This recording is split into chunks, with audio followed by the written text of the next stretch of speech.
Hello friends, Radhe Radhe. जी हाँ, आने वाली है गणेश चतुर्थी। तो आइए आपको बताते हैं गणेश जी की स्थापना के लिए कैसे गणेश जी की मूर्तियों का चयन करना चाहिए, यानी अपने घर में कैसी मूर्तियाँ लानी चाहिए जिनसे हमारे घर में धन संपदा आए और गणेश जी महाराज जी की कृपा प्राप्त हो।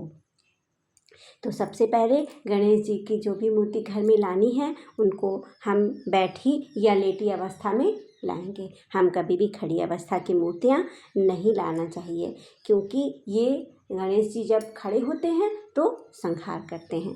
अगर हम ये मूर्ति कहीं ऑफिस में स्थापित करने जा रहे हैं, किसी कार्यालय के लिए ले रहे हैं, तो इनकी जो सूंड है वो बाईं तरफ होनी चाहिए। और अगर हम ये मूर्ति अपने घर में ला रहे हैं तो गणेश जी की मूर्ति का जो इनकी जो सूंड का इनकी दिशा है वो दाहिनी तरफ होनी चाहिए। उनके हाथों में मोदक होना चाहिए और उनकी जो सवारी है वो मूषक होनी चाहिए। अगर हम किसी कर्जे से निपटने के लिए या किसी मुकदमे के में सफलता पाने के लिए गणेश जी की मूर्ति की स्थापना कर रहे हैं तो उसकी जो सूंड की दिशा है वो सीधी होनी चाहिए।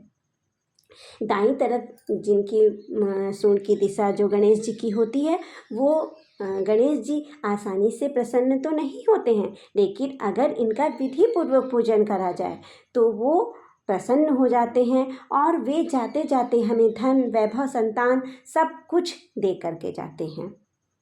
गणेश जी बहुत ही दयालु हैं। उनकी कृपा प्राप्त करने के लिए हमें उनका विधि पूर्वक पूजन करना चाहिए।